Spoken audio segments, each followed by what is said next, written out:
Hi there guys, and welcome to this video on shading regions or identifying regions for inequalities.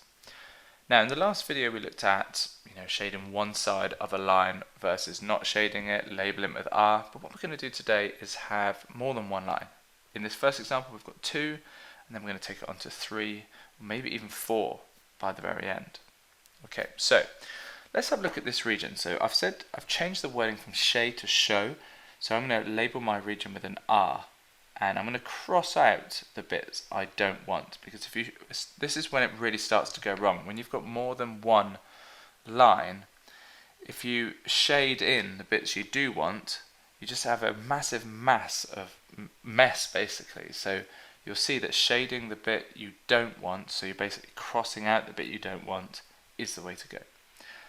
Right, so show the region defined. So we've got x equals 1 and x equals 3. All our values of x are between 1 and 3. So I'm going to draw two lines, the ones I've just said. I'm going to draw x equals 1, and I'm also going to draw x equals 3.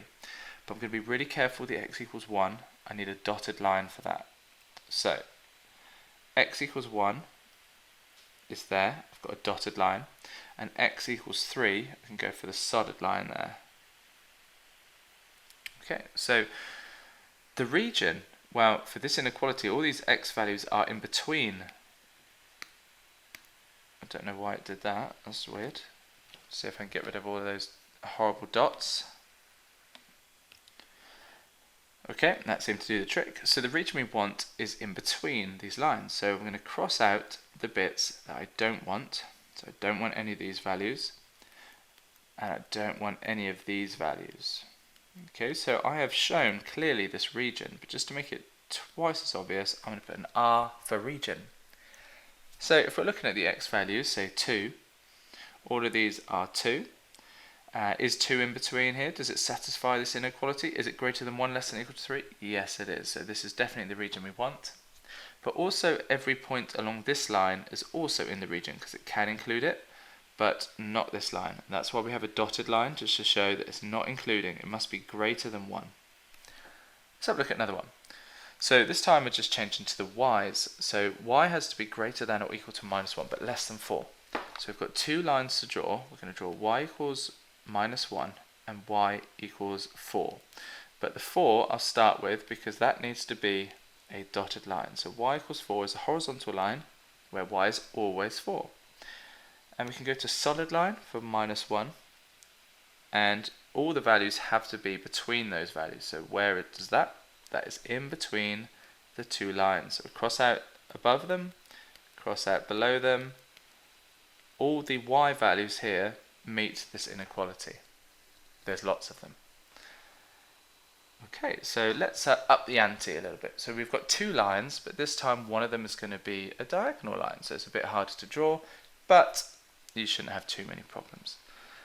Let's have a look at this first one. For the first one, we're going to draw x equals 2 with a dotted line. So let's do that first of all.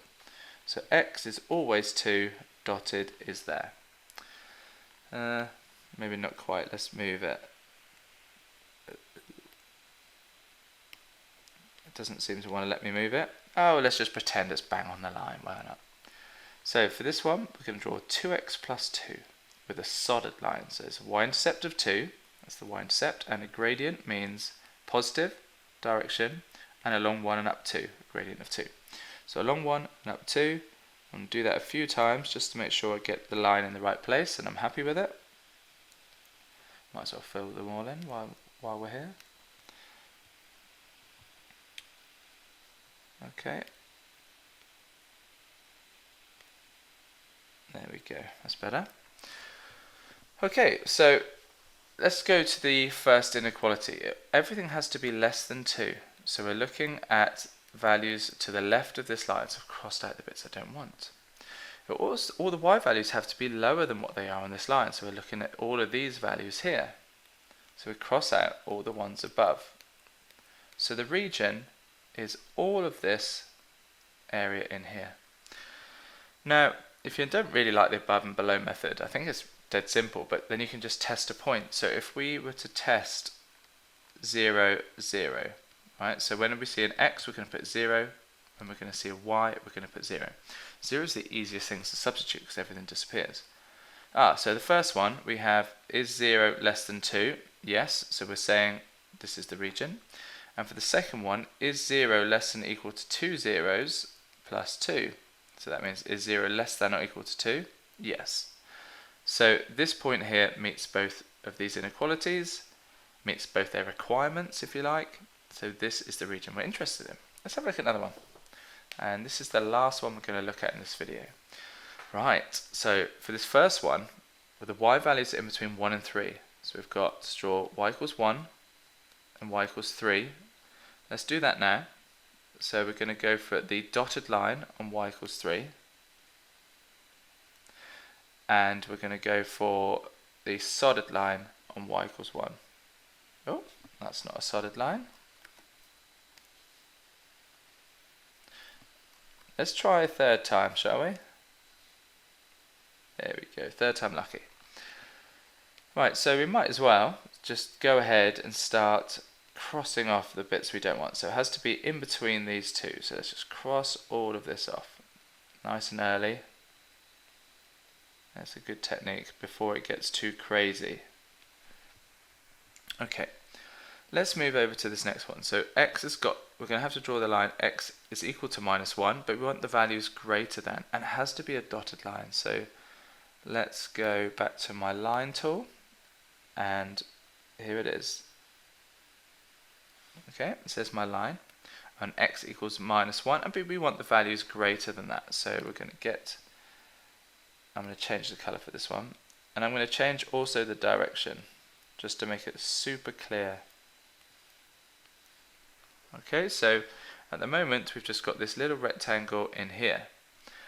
Right, so the last line we're going to draw is this one, and we're going to draw x plus y equals 7. So you can rearrange to make y the subject, and if you did that, you would have y equals 7 minus x. But it's so much easier just to pick two numbers that make 7.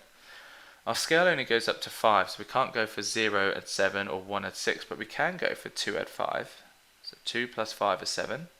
We can go for 3 at 4, 4 at 3, and 5 at 2. Okay, or 2 at 5, depending which way you looked at it. So, and that is a solid line, so that's much easier for us to draw. Okay, so there it is. Right, so it has to be less than the values on that line. So let's cross these bits out. So I'm going to cross all of this bit out. And just to make this even more clear, I'm going to get the highlighter, and I'm just going to show you the region that we're looking at. So this is all that's left. It's this bit here. Now eventually these two lines would meet. So for example, even if this just went one square more to 6, that'd be 6, 1, and that would meet. So I'm just going to point that out there. But without it, I probably should just end it there, like so, because our graph, and it's our graph ends, but it's unusual for that. It's a bit of a dodgy question by me, if I'm honest. So normally you'll get the full vertex included. Okay, so it's important to realize as well while we're here. So these are, they might ask you to do this, mark with an X all the points, the integer points that meet, and that's it. It's really tempting to put these ones on as well, but these are not included because it has to be greater than or lower than or more than to the right of, because it's not included. Now if this went on and joined, there would be one more cross. Okay, so if they ask you for integer solutions, there'd be 2, 4, 6, 8, 10, 12. But it would be 13 with a slightly bigger graph. Okay, so that's it. Hopefully that's made sense. And best of luck.